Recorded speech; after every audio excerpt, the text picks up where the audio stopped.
السلام علیکم ورحمۃ اللہ وبرکاتہ۔ امید کرتی ہوں روحانی اصلاح چینل کے تمام ناظرین خیریت سے ہوں گے۔ ناظرین، آج کا بیان شروع کرنے سے پہلے میں روحانی اصلاح چینل کے تمام ناظرین سے ایک سوال کروں گی۔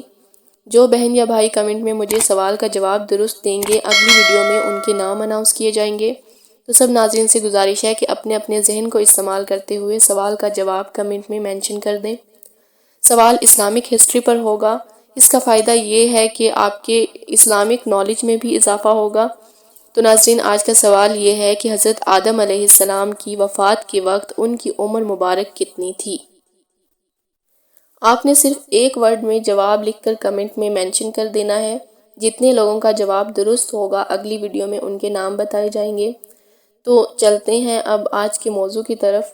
تو آج کے بیان کا موضوع ہے شہید، عالم اور سخی بھی جہنم میں۔ تو ناظرین، آج ہم بیان میں یہ سنیں گے کہ ایسا کیسے ہوگا، یعنی شہید، عالم اور سخی بھی جہنم میں کیسے جا سکتے ہیں۔ بسم اللہ الرحمن الرحیم، الحمدللہ رب العالمین والصلاة والسلام علی سید المرسلین، اما بعد فاعوذ باللہ من الشیطان الرجیم، بسم اللہ الرحمن الرحیم۔ حضرت سیدنا ابو ہریرہ رضی اللہ تعالیٰ عنہ سے روایت ہے کہ تاجدار مدینہ صلی اللہ علیہ وآلہ وسلم نے فرمایا کہ سب سے پہلے قیامت کے دن ایک شخص کا فیصلہ ہوگا جو شہید ہوا ہوگا، اور وہ حاضر کیا جائے گا۔ اللہ پاک اپنی نعمتیں اس سے دریافت فرمائے گا تو وہ اپنی نعمتوں کو پہچان لے گا، یعنی اقرار کرے گا۔ تو اللہ پاک فرمائے گا کہ ان نعمتوں کے مقابلے میں تو نے کیا عمل کیا؟ وہ کہے گا کہ میں نے تیری راہ میں جہاد کیا، یہاں تک کہ میں شہید ہو گیا۔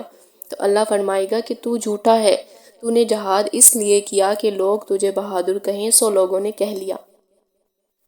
پھر حکم ہوگا کہ اس کو منہ کے بھل گھسیٹ کر جہنم میں ڈال دیا جائے، استغفر اللہ۔ پھر ایک اور شخص حاضر کیا جائے گا جس نے علم پڑھا ہوگا اور پڑھایا ہوگا، اور قرآن پڑھا ہوگا اور پڑھایا ہوگا۔ وہ حاضر کیا جائے گا تو اس سے نعمتوں کو دریافت کیا جائے گا، وہ اپنی نعمتیں بتائے گا۔ پھر اللہ پاک ارشاد فرمائے گا کہ ان نعمتوں کے مقابلے میں تو نے کیا عمل کیا؟ وہ کہے گا کہ میں نے تیرے لیے علم سیکھا اور سکھایا، قرآن پڑھا اور پڑھایا۔ اللہ پاک فرمائے گا کہ تو جھوٹا ہے، تو نے علم اس لیے سیکھا کہ تجھے عالم کہا جائے، قرآن اس لیے سیکھا کہ تجھے قاری کہا جائے، سو تجھے لوگوں نے کہہ لیا۔ حکم ہوگا کہ منہ کے بل گھسیٹ کر اس کو جہنم میں ڈال دیا جائے۔ پھر ایک تیسرا شخص بلایا جائے گا جو سخی ہوگا، جس کو خدا نے مال و دولت جو ہے وہ وسعت کے ساتھ عطا کی ہوگی، ہر قسم کا مال اسے عطا کیا ہوگا۔ تو اللہ پاک اس سے اپنی نعمتیں پوچھے گا، وہ نعمتوں کو پہچان لے گا اور اللہ پاک فرمائے گا کہ تو نے ان نعمتوں کے مقابلے میں کیا کیا؟ وہ عرض کرے گا کہ میں نے ایسا کوئی راستہ نہیں چھوڑا یا ایسی کوئی جگہ نہیں چھوڑی جہاں پہ تیرے نام پہ خرچ نہ کیا ہو، مگر اللہ پاک فرمائے گا کہ تو جھوٹا ہے، تو نے اس لیے خرچ کیا کہ لوگ تجھے سخی کہیں، سو لوگوں نے تجھے سخی کہا۔ اس کے متعلق بھی یہی حکم ہے کہ اس کو منہ کے بل گھسیٹ کر جہنم میں ڈال دیا جائے گا، نعوذ باللہ۔ محترم ناظرین، اللہ کے خوف سے لرز جائیے، گڑ گڑا کر اللہ کے حضور اخلاص کی بھیک مانگ لیجیے۔ دیکھیں تو صحیح کہ اللہ کس قدر بے نیاز ہے۔ شہید، عالم اور سخی کو اخلاص نہ ہونے کی وجہ سے اوندھے منہ جہنم میں ڈال دیا جائے گا۔ تو پھر ہم کتنے غافل ہیں۔ آج عموماً ہمارا ہر کام اخلاص سے خالی ہوتا ہے۔ ہم اگر مسجد میں چندہ بھی ڈال دیں تو ہماری یہی خواہش ہوتی ہے کہ نام لے کر اعلان ہونا چاہیے، یا کم از کم امام صاحب نام لے کر دعا ہی کروا دیں، تاکہ اس طرح سے لوگوں کو بھی علم ہو جائے کہ ہم نے مسجد میں چندہ دینے کا احسان فرمایا ہے۔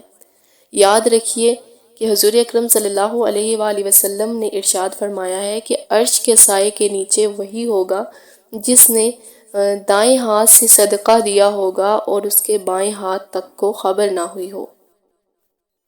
تو ناظرین، آپ نے حدیث پاک میں دکھاوے اور ریاکاری کی جو وعید سنی ہے، اس سے ہمیں درس اور سبق حاصل کرنا چاہیے کہ ہمارا ہر نیک کام، چھوٹی سے چھوٹی نیکی اور بڑے سے بڑا نیک کام اخلاص کے ساتھ ہونا چاہیے، اور ذرا برابر بھی ہمارے ذہن میں یا دل میں یہ خیال نہیں ہونا چاہیے کہ ہمیں لوگ دیکھ کر کیا کہیں گے، اس وجہ سے ہم یہ نیکی کر رہے ہیں، یا پھر لوگ ہماری واہ واہ کریں، اس وجہ سے ہم یہ نیک کام کریں۔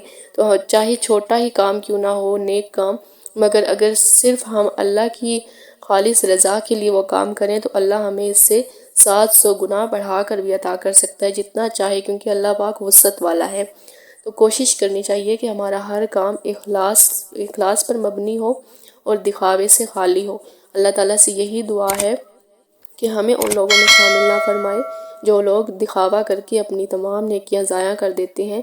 روز حشر ہم سب کو اخلاص کے ساتھ اپنی نیکیاں اللہ کے سامنے پیش کرنے کی توفیق عطا فرمائے اور اللہ تعالیٰ ہماری تمام نیکیوں کو قبول فرمائے۔ آمین بجاہ نبی الامین۔